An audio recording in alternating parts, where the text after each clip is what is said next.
बहुत समय पहले की बात है।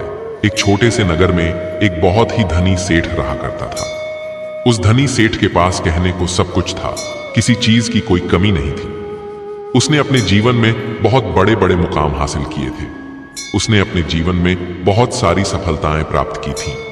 वह जिस नगर में भी व्यापार करने जाता, वहां पर भी उसे सफलता मिलना निश्चित था।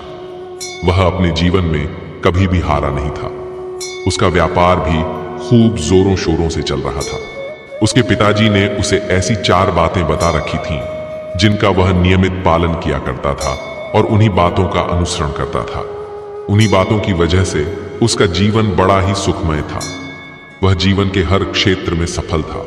ऐसे ही काफी समय बीत गया और अब वह धनवान सेठ काफी बूढ़ा हो चुका था। अब उसे लगने लगा था कि उसकी मृत्यु बहुत नजदीक है। उसकी मृत्यु कभी भी हो सकती है। और वह जानता था कि उसका बेटा बहुत भोला है, बहुत नादान है। उसे अभी दुनियादारी की समझ नहीं है। इसीलिए उसने अपने बेटे को अपने पास बुलाया और अपने बेटे से कहा, बेटा, मैंने अपने पिताजी से 4 बातें सीखी थी और उन्हीं बातों को मैंने अपने जीवन में उतारा। उन्हीं के अनुसरण की वजह से आज मैं अपने जीवन में इतना सफल हूं, अपना जीवन सुखमय पूर्वक बिता रहा हूं। उन्हीं बातों की वजह से आज मैं इतना सुखी हूं, संतुष्ट हूं और इतना धनवान हूं। ना ही कभी मुझे कोई बीमारी हुई और ना ही मुझे कभी धन की कमी हुई। तुम देख ही पा रहे हो कि मैं इस नगर का सर्वश्रेष्ठ धनवान हूं। लेकिन आज मेरे पास जो कुछ भी है, मैं उससे संतुष्ट हूं, मैं खुश हूं। लेकिन मैं चाहता हूं कि तुम मुझसे भी आगे बढ़ो, तुम और नाम कमाओ, तुम और धन कमाओ, लोग तुम्हारे बारे में जाने, तुम्हें पहचाने, क्योंकि हमारा समय कुछ और था और तुम्हारा आने वाला समय कुछ और ही है। उस धनवान सेठ ने अपने बेटे को अपने और करीब बुलाया और उससे कहने लगा, बेटा, आज मैं तुमको दुनिया की ऐसी 4 महत्वपूर्ण बातें बताने जा रहा हूं जो मुझे मेरे पिताजी ने बताई थी और इसी के कारण आज मैं इतना सफल हूं। यदि तुमने इन सभी बातों को अपने जीवन में उतार लिया, इनका नियमित तौर पर पालन किया, इनका अनुसरण किया, तो तुम भी अपने जीवन में बहुत धनवान बन जाओगे, अपने जीवन को बहुत सुखमय तौर पर बिताओगे। इन बातों के अनुसरण से ना तो तुम्हारे घर परिवार में कोई दुख आएगा और ना ही तुम्हारे व्यापार में कभी कोई परेशानी उत्पन्न होगी। इतना कहकर वह धनवान सेठ अपने बेटे को 4 बातें बताने लगा। वह कहता है, बेटा, सबसे पहली बात है काम पर छांव में जाना और छांव में आना। दूसरी बात, अपने घर के चारों तरफ चमड़े की बाड़ रखना। तीसरी बात, हमेशा खाने को मीठा करके खाना। और चौथी बात, अपनी पत्नी को हमेशा बांध कर रखना। इतना कहकर वह धनवान सेठ अब निश्चिंत हो चुका था। वह यह जानता था कि उसका बेटा बहुत भोला है। वह अपने पिता की बात अवश्य मानेगा और इन सभी 4 बातों को अपने जीवन में उतारेगा और इनका अनुसरण भी करेगा। देखते ही देखते कुछ महीने बीत गए और फिर एक दिन धनवान सेठ मृत्यु को प्राप्त हो गया। अपने पिता की मृत्यु के बाद उस धनवान सेठ के बेटे ने उन सभी 4 बातों को एक कागज पर लिख लिया ताकि वह उन्हें भूल ना जाए और उन्हीं बातों को वह अपने जीवन में उतारने लगा। उन 4 बातों का अनुसरण करने लगा। सबसे पहली बात जो उसके पिता ने उससे कही थी, छांव में जाना और छांव में आना।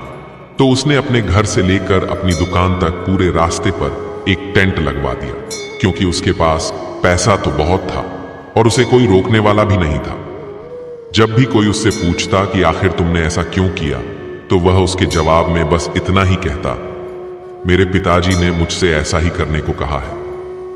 इसके बाद उसने अपने पिता की अगली बात का अनुसरण किया। उसने अपने घर के दोनों तरफ चमड़े की एक दीवार खड़ी करवा दी। इसे देखकर आसपास के लोग बहुत क्रोधित हो गए। वे लोग उससे झगड़ा करने पर भी उतर आए। कई लोगों ने तो यह तक कह डाला कि आखिर तुमने ऐसा क्यों किया? चमड़े की बाड़ तुमने क्यों खड़ी करवा दी?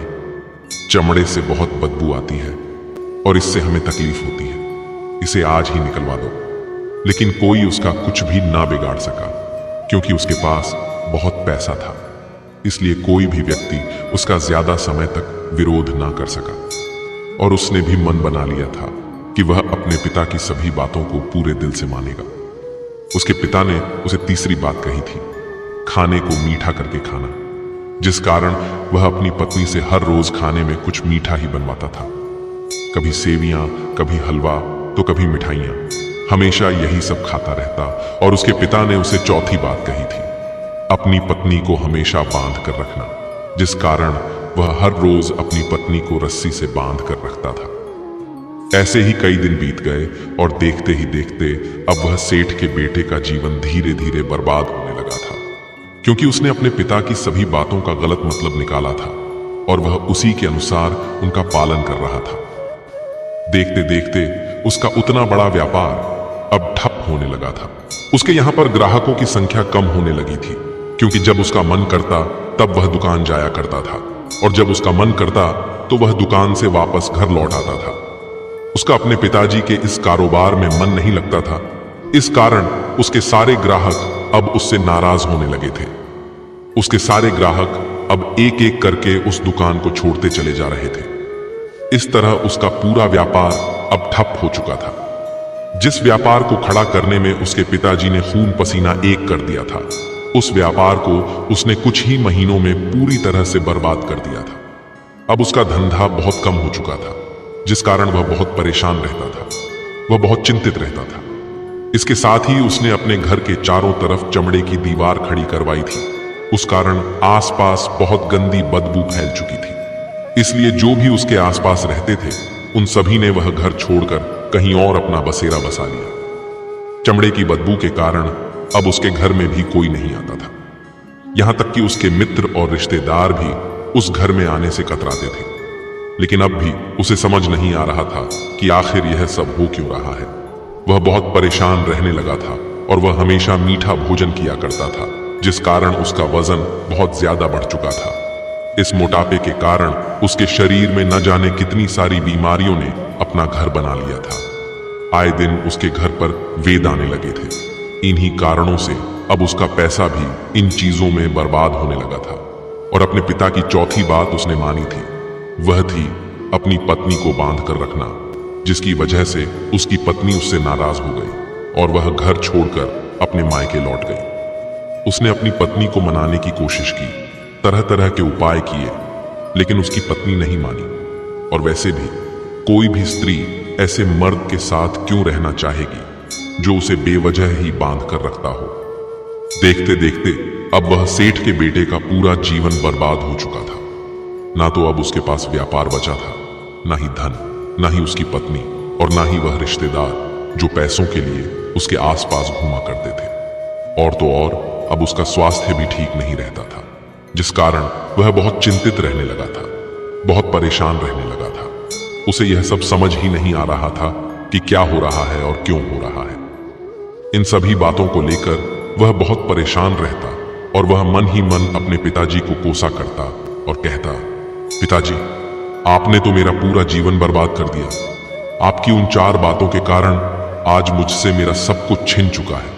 ना तो मेरे पास व्यापार रहा, ना ही धन दौलत, ना ही वह रिश्तेदार, ना ही मेरी पत्नी, और यहां तक कि मेरे स्वास्थ्य ने भी मेरा साथ छोड़ दिया है।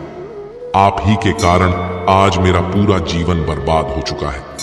यदि मैंने आपकी वह 4 बातें ना मानी होती, यदि मैंने उन्हें अपने जीवन में ना उतारा होता, तो आज मैं एक सुखमय जीवन जी रहा होता। आपकी इन 4 बातों पर चलकर मुझे क्या मिला? मैंने एक आज्ञाकारी बेटे की तरह आपकी सारी बातें भली भांति मानी, उन पर यकीन किया, उनका अनुसरण किया, लेकिन मैं ही मूर्ख था जो मैंने आपकी उन बातों पर आंख बंद करके यकीन कर लिया। इतना कहकर वह फूट फूट कर रोने लगा। तभी उसे एक दिन पता चला कि उसके पास के नगर में एक साधु आए हुए हैं और वह साधु सभी की समस्याओं का हल बताते हैं। चाहे कैसी भी समस्या हो, वह उसका निवारण अवश्य करते हैं। यह सुनकर उसने सोचा कि चलो एक बार मिलकर देखता हूं, हो सकता है कि मेरी भी समस्या का समाधान मुझे मिल जाए। इस आशा के साथ वह उन साधु के पास पहुंचा। वहां पहुंचकर सीधा उनके चरणों में जा गिरा और जोर जोर से रोने लगा। वह कहने लगा, हे गुरुवर, अब आप ही मुझे बचा सकते हैं। मेरे पिताजी ने तो मेरा पूरा जीवन बर्बाद करके रख दिया। आज मेरी जो भी स्थिति है वह सब मेरे पिताजी के कारण ही है। मेरे पिताजी ने मुझे जैसा कहा मैंने वैसा ही किया। हमेशा एक अच्छे बेटे की तरह उनकी सारी बातें मानी, अपने सारे फर्ज निभाए, और देखिए मेरे पिताजी ने मेरे साथ क्या किया। मरते मरते भी वह मुझे गलत बात सिखा गए और उसका खामियाजा मुझे आज भुगतना पड़ रहा है, क्योंकि मैंने उनकी सभी बातों को अपने जीवन में उतारा, उनका अनुसरण किया, और देखिए आज मेरे साथ क्या हो गया। मेरा तो पूरा जीवन ही बर्बाद हो गया। मैं अब तक यह नहीं समझ पाया कि मेरे पिताजी ने मेरे साथ ऐसा क्यों किया। क्या मैंने उनके साथ कुछ गलत किया था? इतना कहकर वह उन साधु के सामने और भी जोर जोर से रोने लगा। तभी वह साधु महाराज उससे कहते हैं, बेटा चुप हो जाओ, पहले मुझे अपनी सारी बात तो बताओ। आखिर तुम्हारे साथ क्या हुआ है? तुम इस तरह से क्यों रो रहे हो? तुम्हारी इस परेशानी का क्या कारण है? उन साधु के इतना कहने पर सेठ के बेटे ने वह पर्ची साधु के हाथ में रख दी, जो उसने अपने पिता की मृत्यु के बाद लिख रखी थी, जिसमें उसने अपने पिता की चारों बातें लिखी थी। साधु ने पर्ची ली और उसे पढ़ने लगे। जैसे ही उन्होंने उसे पढ़ा, वे जोर जोर से हंसने लगे। फिर वे सेठ के बेटे से कहते हैं, तुम कितने बड़े मूर्ख हो। तुम्हारे पिता ने तो तुम्हें दुनिया का सारा ज्ञान दे दिया, लेकिन तुम उसे समझ नहीं पाए। तुम उसका सही तरह से पालन नहीं कर पाए और कहते हो कि तुम्हारे पिता ने तुम्हें गलत राह दिखाई है, तुम्हें गलत संदेश दिया है। तुम्हारे पिताजी तो तुम्हारी परीक्षा ले रहे थे कि तुम उनकी बातों को समझ पाते हो या नहीं, तुम उनकी बातों का सही मतलब निकाल पाते हो या नहीं। यदि वे चाहते तो इसका मतलब तुम्हें अच्छी तरह से बता सकते थे, लेकिन वे चाहते थे कि तुम इन बातों का मतलब खुद से जानो, खुद से समझो कि इन बातों का क्या अर्थ है। लेकिन अब तो ऐसा प्रतीत होता है कि तुम्हारी बुद्धि बिल्कुल भ्रष्ट हो चुकी है। तुमसे बड़ा मूर्ख मैंने आज तक नहीं देखा। जिसके पास दुनिया का इतना बड़ा ज्ञान हो, वह भला इतनी बड़ी मूर्खता कैसे कर सकता है? तुम्हारे पास कोई ज्ञान नहीं है, तुमने कोई भी ज्ञान अर्जित ही नहीं किया। अगर तुम इन बातों का सही मतलब समझ चुके होते तो तुम भी अपने जीवन में अपने पिता की तरह ही सफल होते, खुश होते, और तुम्हारा जीवन सुखमय तरह से बीत रहा होता। लेकिन तुम इतने बड़े मूर्ख हो कि तुमने अपने पिता की बातों का गलत मतलब निकाल लिया। उन बातों के मतलब के बारे में तुमने सोचा तक नहीं। उन्होंने जैसा कहा तुमने वैसा करना शुरू कर दिया। यदि तुम्हें उन बातों का अर्थ नहीं पता चल रहा था तो तुम किसी ज्ञानी से मिल सकते थे, उस बात का मतलब निकाल लेते। लेकिन जैसा तुमने अपने पिता की इन बातों को समझा है, इसका मतलब वैसा नहीं है। यह सुनकर सेठ का बेटा कहता है, हे गुरुवर, आप क्या कहना चाहते हैं? क्या मैं अपने पिता की बातों को सही नहीं समझ रहा? और वैसे भी इसमें समझने लायक है क्या? उन्होंने तो सब कुछ साफ साफ ही बताया था और मैंने उन्हें अपने जीवन में उसी तरह से उतार लिया, तो फिर मैंने गलत क्या किया है? इस पर गुरुवर एक बार फिर मुस्कुराने लगे और उससे कहते हैं, बेटा, यह जो बातें लिखी गई हैं, इन बातों के पीछे एक गहरा अर्थ है जिसे तुम समझ नहीं पाए। इसी कारणवश तुमने यह मूर्खता कर दी और इसी वजह से तुमने अपना पूरा जीवन बर्बाद कर लिया। लेकिन अब भी कुछ नहीं बिगड़ा, अब भी तुम्हारे पास बहुत समय है। यदि तुम चाहो तो अब से मेहनत करके भी तुम अपने जीवन में एक बार फिर से वह खुशहाली और समृद्धि सब कुछ हासिल कर सकते हो। यह सुनकर सेठ का बेटा कहता है, ठीक है, कृपया करके मुझे उन चारों बातों का मतलब समझाइए। आखिर उन चार बातों का क्या अर्थ है? इस पर साधु सेठ के बेटे से कहते हैं, तुम्हारे पिताजी ने तुमसे कहा था काम पर छांव में जाना और छांव में आना। इसका मतलब यह है कि सूर्य निकलने से पहले ही तुम दुकान पर पहुंच जाना और सूर्यास्त होने के बाद ही तुम वापस घर आना, जिससे तुम्हें दुकान पर अधिक से अधिक समय मिल पाए। तुम उस काम को अच्छी तरह समझ पाओगे, उस काम को अच्छी तरह से कर पाओगे, उस काम को बढ़ाने में अपना दिमाग लगा पाओगे और तुम अपने काम में तरक्की कर पाओगे। लेकिन तुमने तो इसका गलत ही मतलब निकाल लिया। तुमने तो अपने घर से लेकर दुकान तक एक ऐसा टेंट लगवा दिया जिससे तुम छांव में आ सको और छांव में जा सको। अब तुम ही बताओ, क्या तुमने अपने पिताजी की इन बातों का सही मतलब समझा था? यह सुनकर सेठ का बेटा जोर जोर से रोने लगा और कहने लगा, हे गुरुवर, मेरी ही गलती थी। मैंने अपने पिता की इन बातों का गलत मतलब निकाला और इसी कारणवश आज मैं पूरी तरह से बर्बाद हो चुका हूं। मैं ही सबसे बड़ा मूर्ख था। मेरे पिताजी ने तो मुझे इतना महत्वपूर्ण ज्ञान दिया, लेकिन मैं उस हीरे को पत्थर समझ बैठा। आगे सेठ का बेटा गुरुवर से कहता है, गुरुवर दूसरी बात क्या है, उसका अर्थ क्या है? गुरुवर दूसरी बात का अर्थ समझाते हुए कहते हैं, चमड़े की बांट करवाना। इसका अर्थ यह है कि तुम अपने घर में कुत्ता या बिल्ली पालना। जब तुम अपने घर में कुत्ता बिल्ली पाल लोगे तो यह तुम्हारे घर की चारों ओर से रक्षा करेगा, जिससे तुम्हारी धन दौलत पूरी तरह से सुरक्षित रहेगी और तुम बेफिक्र होकर दुकान पर मन लगा सकोगे, बेफिक्र होकर दुकान के कामों को समझ सकोगे और तरक्की कर पाओगे। और तो और तुम्हारे मन में कभी यह डर नहीं होगा कि कहीं कोई चोर आकर मेरी संपत्ति न चुरा ले। चमड़े की बांट करवाने का असली मतलब यह है, लेकिन तुमने तो चमड़े की बांट करवाने का मतलब कुछ और ही निकाल दिया। तुमने तो अपने घर की दीवारों को ही चमड़े से पूरी तरह से भरवा दिया, जिस कारण आसपास गंदी बदबू फैल गई। तुम्हारे आसपास के पड़ोसी भी अपना घर छोड़कर कहीं और चले गए। यहां तक कि तुम्हारे मित्र, तुम्हारे सगे संबंधी भी उस बदबू के कारण तुम्हारे घर पर आने से कतराने लगे।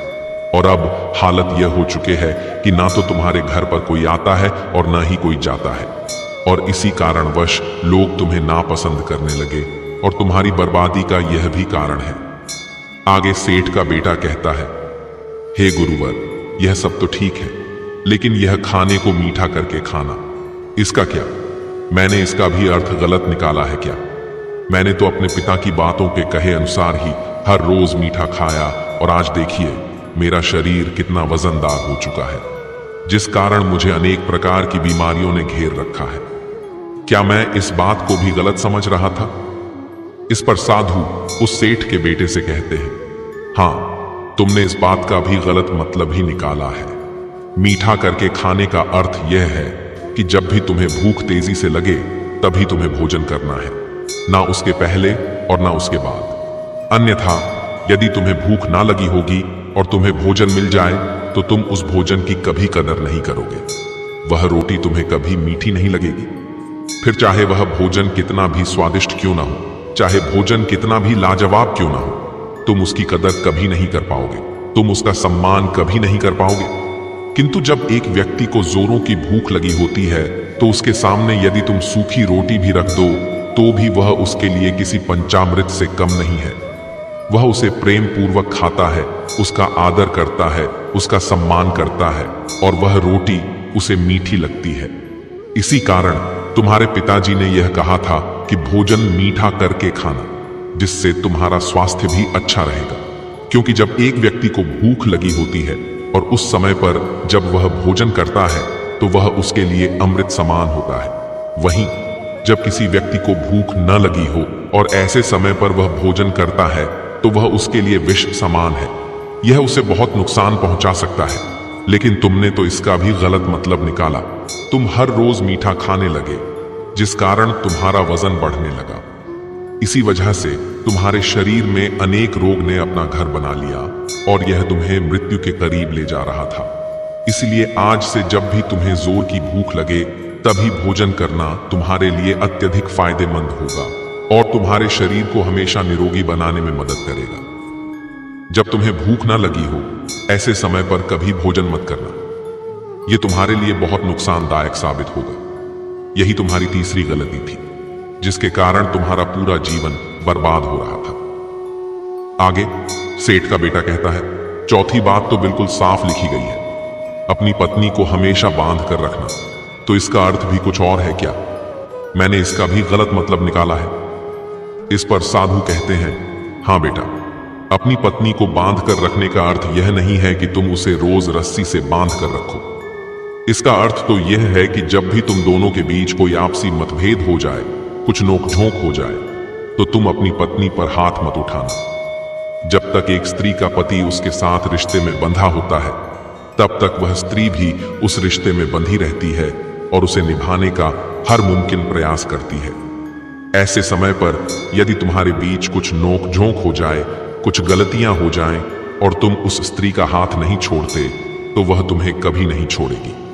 लेकिन इसका अर्थ यह भी नहीं है कि तुम अपनी पत्नी पर अत्याचार करो। तुम्हारे पिताजी यहां यह कहना चाहते थे कि जो भी व्यक्ति तुम्हारे साथ किसी रिश्ते में जुड़ा हुआ है, उसे अपने रिश्ते में इस तरह से बांध लो कि वह तुम्हारे साथ झगड़े और नोक-झोंक के बाद भी तुम्हें नुकसान न पहुंचा सके। वह तुम्हारे साथ कुछ गलत न कर सके और तुम्हारा फायदा न उठा सके। अपने रिश्तों को हमेशा बांध कर रखना, उन्हें खुला मत छोड़ना, अन्यथा वे तुम्हारे हाथ से फिसल जाएंगे। हम में से अधिकांश लोग अपने जीवन में यही गलतियां करते हैं। हम अपने नए रिश्तों को समय नहीं देते, जिस कारण वे उतने मजबूत नहीं हो पाते। इसी वजह से हमें अपने रिश्तों से हाथ धोना पड़ता है। यही गलती तुमने भी की। तुमने अपनी पत्नी को बांध कर रखा था, तो भला वह तुम्हें कैसे माफ कर सकती है?